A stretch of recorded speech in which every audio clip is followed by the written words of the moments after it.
Hi friends, ಈ ವಿಡಿಯೋಗೆ ಮರೆಯದೆ ನಿಮ್ಮ ಕಡೆಯಿಂದ ಒಂದು ಲೈಕನ್ನು ಎಕ್ಸ್ಪೆಕ್ಟ್ ಮಾಡ್ತಾ ಇದ್ದೀನಿ. ಅದೇ ರೀತಿ ಯಾರಾದರೂ ಸಬ್ಸ್ಕ್ರೈಬ್ ಮಾಡ್ಕೊಂಡಿಲ್ಲ ಅಂತಂದ್ರೆ ಸಬ್ಸ್ಕ್ರೈಬ್ ಮಾಡಿಕೊಂಡು ಪಕ್ಕದಲ್ಲಿರುವ ಬೆಲ್ ಐಕನ್ ಅನ್ನು ಒತ್ತಿ ಆಲ್ ಅಂತ ಪ್ರೆಸ್ ಮಾಡ್ಕೊಳ್ಳಿ.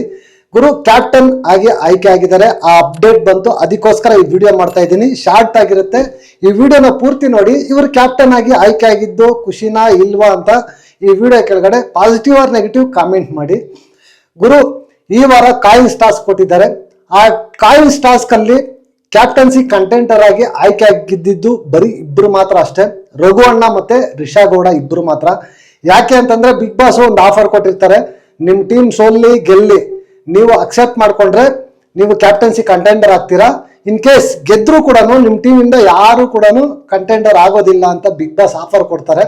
ಅದನ್ನ ಅಕ್ಸೆಪ್ಟ್ ಮಾಡ್ಕೊಬಿಡ್ತಾರೆ. ಬಟ್ ಸೂರಜ್ ಅವರು ಅಕ್ಸೆಪ್ಟ್ ಮಾಡ್ಕೊಳ್ಳೋದಿಲ್ಲ.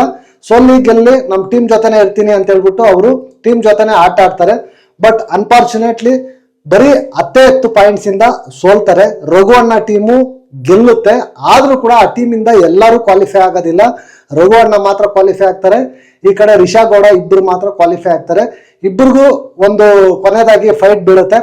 ಆ ಇದರಲ್ಲಿ ಫೈನಲಿ ಬಿಗ್ ಬಾಸ್ ಸೀಸನ್ 12ನ ಕ್ಯಾಪ್ಟನ್ಸಿಯಾಗಿ ಆಯ್ಕೆ ಆಗಿರೋದು ರಘು ಅಣ್ಣ. ರಘು ಅಣ್ಣ ಕ್ಯಾಪ್ಟನ್ ಆಗಿದ್ದಾರೆ. ನಿಮ್ಗೆ ಹೆಂಗ್ ಅನಿಸ್ತಾ ಇದೆ ಏನು ಅಂತ ಈ ವಿಡಿಯೋ ಕೆಳಗಡೆ ಕಮೆಂಟ್ ಮಾಡಿ.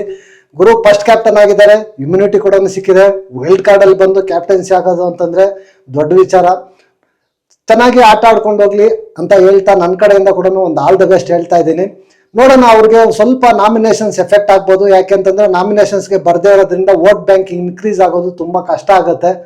ಬಟ್ ನೋಡೋಣ ಗೇಮ್ ಯಾವ ರೀತಿ ಆಡ್ತಾರೆ ಏನು ಅಂತ ಅವರು ಅದ್ರ ಮೇಲೆ ಡಿಪೆಂಡ್ ಆಗುತ್ತೆ. ಬಟ್ ಕ್ಯಾಪ್ಟನ್ಸಿ ಚೆನ್ನಾಗಿ ಮಾಡಲಿ, ಈ ಸೀಸನ್ನ ಫಸ್ಟ್ ಕ್ಯಾಪ್ಟನ್ನು ಚೆನ್ನಾಗಿ ಮಾಡಲಿ ಅಂತ ಹೇಳ್ತಾ ನೆಕ್ಸ್ಟ್ ವಿಡಿಯೋದಲ್ಲಿ ಸಿಗೋಣ. Until take care, bye bye, ನಮಸ್ತೆ.